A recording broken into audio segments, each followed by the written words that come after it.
Facts about cold calling. Decision makers receive 50 plus calls a month. So that's 3 calls a day. That's cold calling in general. Our decision makers would usually get those from recruiters, so your competition as well as you. HR decision makers receive 100 plus, which is a bit mental, and that's 6 a day. How often have you phoned up a decision maker and they've said, thanks very much, I don't have time to speak to you right now, and put the phone down? It's because they've had that call twice, 3 times, 4 times that day, and basically they're just seeing you as an interruption. Some receive 200 plus calls a month, which is 12 a day, which is outrageous. Can you imagine being an HR person and receiving 12 calls from recruiters a day? Top things that annoy decision makers, and this comes from a client of mine that did a survey, and they surveyed 200 clients, and this is what they came up with: calling without a reason.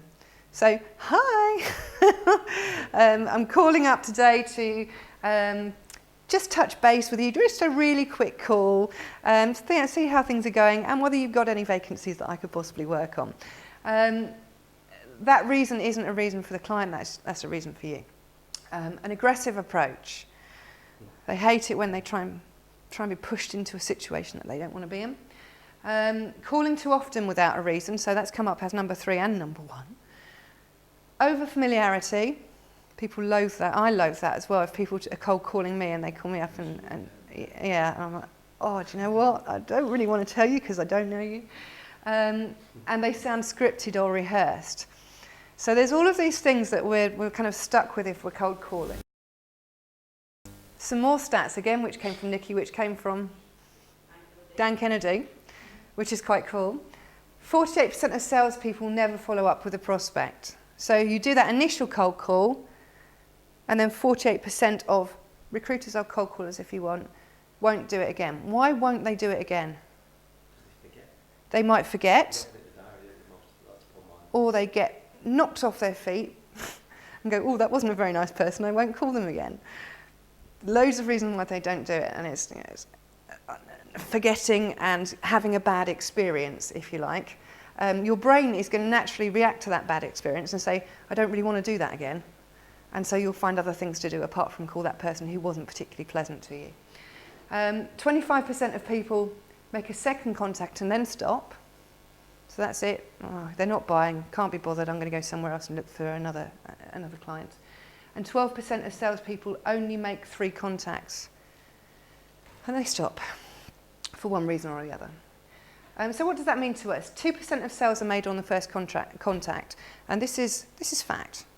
When you first start speaking to you, only 2% of people actually buy from you. Why is that? Why won't somebody buy from you straight away? They don't know you from Adam. So the likelihood of them buying from you is pretty slim. 3% of sales are made on the second contact. Why is this? Why is it only 3%? You've talked to them twice. Surely they should be buying from you and spending 20 grand with you. Surely?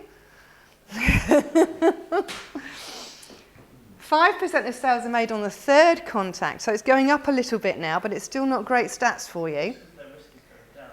Yes, their risk is going down a little bit. You're able to convince them and use some ways of getting them involved in that process. 10% of sales are made on the fourth contact. Then we have got an absolutely mental 80% of sales. 80%. Do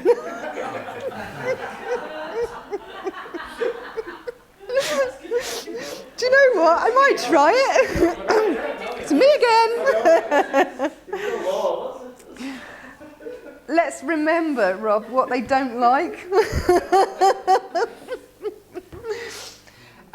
So, if you're like most recruiters and make no more than 1 follow-up to your potential client or your candidates, you're leaving 98% of your income for somebody else to pick up, because you're not going through a sales process with somebody. And it's like developing a relationship with somebody. It's like having a first date, a second date, a third date. When are we going to get commitment? How long into that process are we going to get some commitment from that person? And is that a transactional relationship that you're having there?